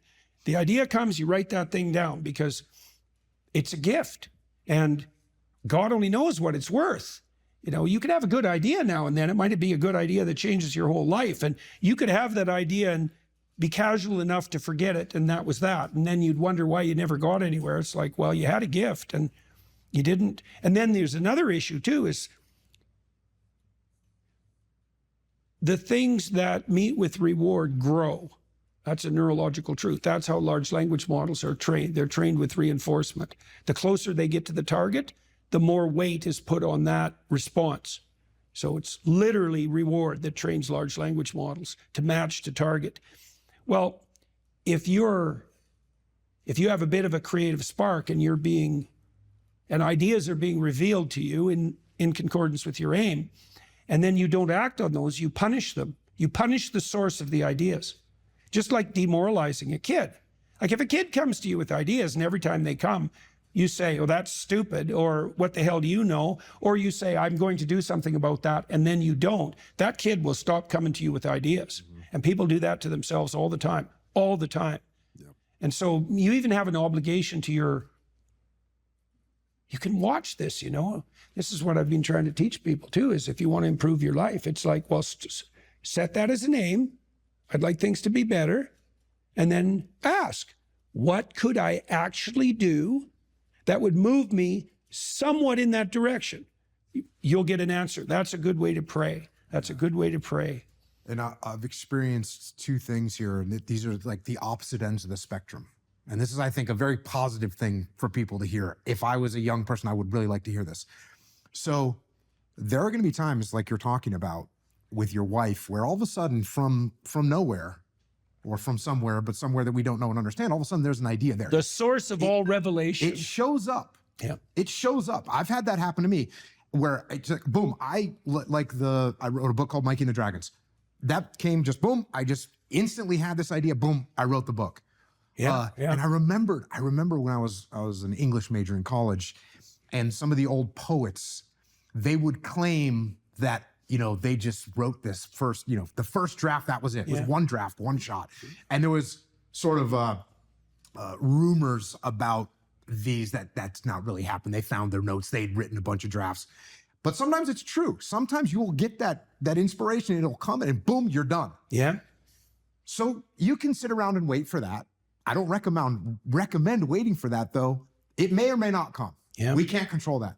The other side of the spectrum, which I've also had this happen to me, and my silly term that I came up with for it is squeezing your brain. You have to squeeze your brain and squeeze something out of it.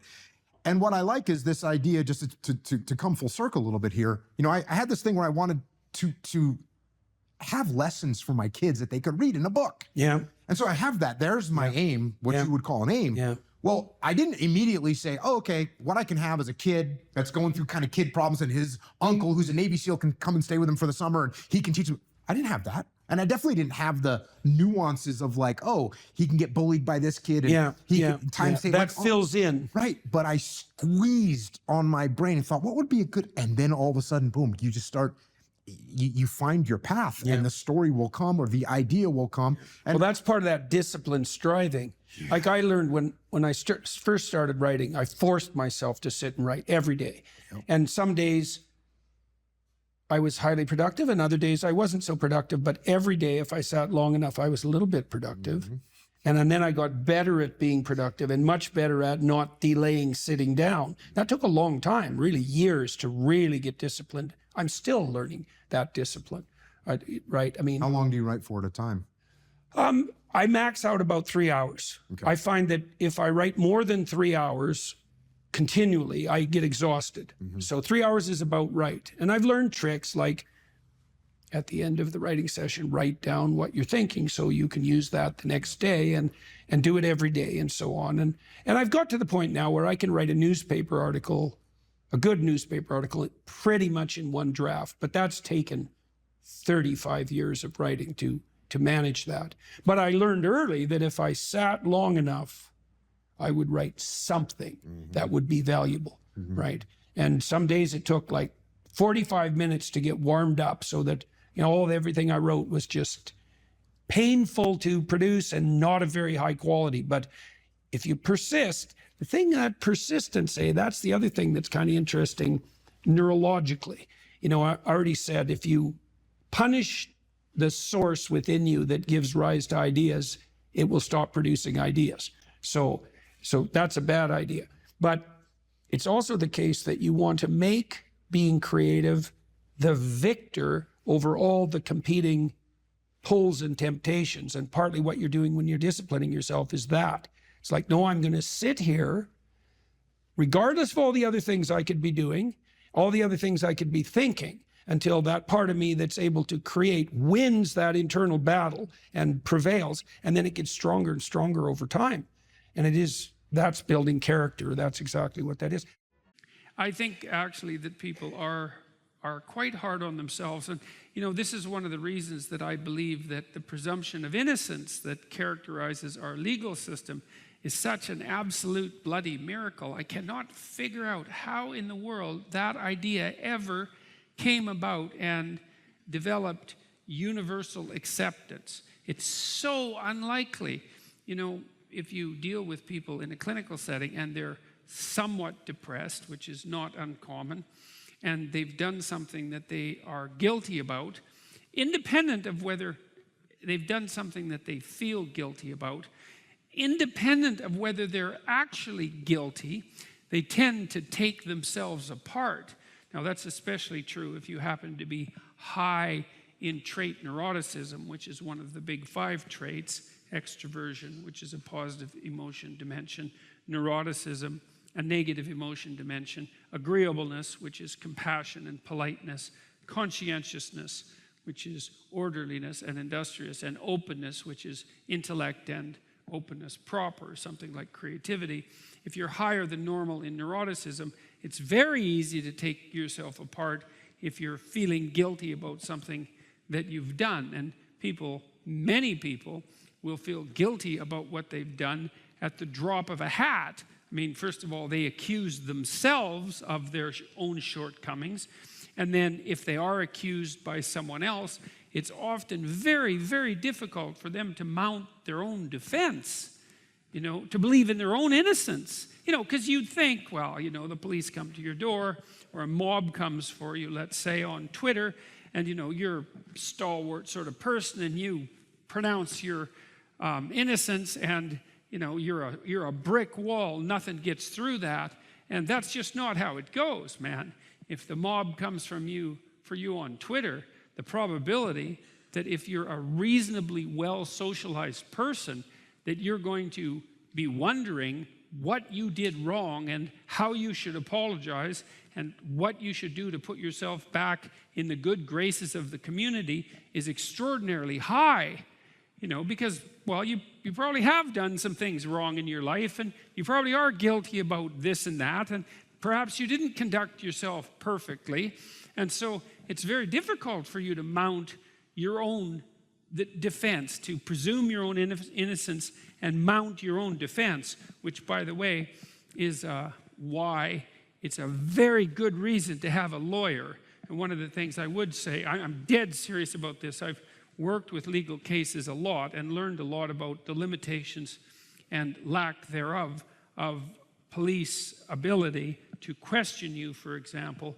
And if you're ever accused of something serious, then do not talk to the police until you have a lawyer, because you will definitely get yourself in all sorts of trouble. And so you might think, well, if you're innocent, and the police will tell you this too, then you have nothing to be afraid of. Of course, that's complete bloody rubbish, because you always have something to be afraid of, and innocence and guilt are relative things, and they're not that easy to determine. So don't be so sure that you can defend yourself, for reasons we'll go into, but also don't be so sure that you don't need someone who's professional to stand sort of outside of you and to look at you like an individual among other individuals and to adjudicate your relative guilt or innocence in that manner. In our legal system, you're actually not required to be perfect, and thank God for that.